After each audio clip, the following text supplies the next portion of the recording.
Bonjour à tous, aujourd'hui nous nous retrouvons pour la deuxième lettre à Lucilius et là il s'agit de la lecture intégrale pour ceux que ça peut intéresser.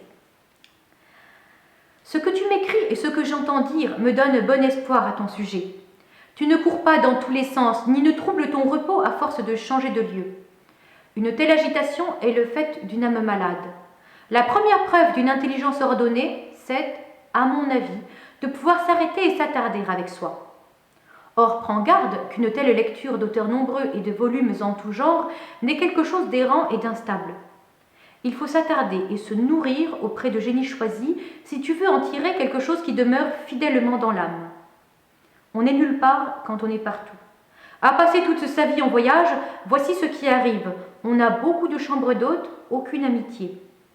Le même sort attend nécessairement ceux qui, au lieu de s'attacher intimement à un génie, traversent toutes les œuvres en se hâtant de courir. Ils ne profitent ni ne sont assimilés dans le corps les aliments que l'on rejette aussitôt avalés. Rien n'empêche autant de recouvrer la santé que de changer fréquemment de remède. Elle ne parvient pas à se cicatriser, la plaie où l'on ne fait qu'essayer les pansements. Elle ne reprend pas vigueur, la bouture qu'on transplante souvent. Rien n'est assez utile pour profiter au passage. Un grand nombre de livres dispersent. C'est pourquoi, comme tu ne peux en lire autant que tu pourrais avoir, il suffit d'en avoir autant que tu puisses en lire. Mais, dis-tu, tantôt je veux ouvrir ce livre, tantôt cet autre. Goûter à beaucoup de plats est le fait d'un estomac blasé. Lorsque ce sont des mets différents et opposés, ils souillent, ne nourrissent pas.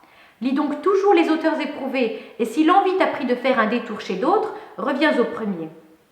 Procure-toi chaque jour un secours contre la pauvreté, un secours contre la mort, ainsi que contre tous les autres fléaux.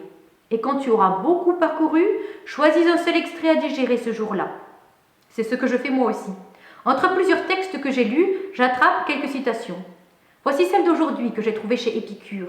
J'ai l'habitude, en effet, de passer aussi dans le camp de Truie, non comme transfuge, mais comme éclaireur. C'est une chose honorable, dit-il, qu'une pauvreté joyeuse. En vérité, elle n'est pas pauvreté si elle est joyeuse. Ce n'est pas celui qui a peu, mais celui qui désire plus qui est pauvre. Qu'importe, en effet, combien d'or gît dans ses coffres, combien de blé dans ses greniers, combien d'animaux il a au pâturage ou d'argent placé. S'il convoite le bien d'autrui, s'il compte non ce qu'il a acquis, mais ce qu'il doit acquérir. Tu demandes quelle est la mesure de la richesse. La première, posséder ce qui est nécessaire. La deuxième, ce qui est suffisant. Porte-toi bien.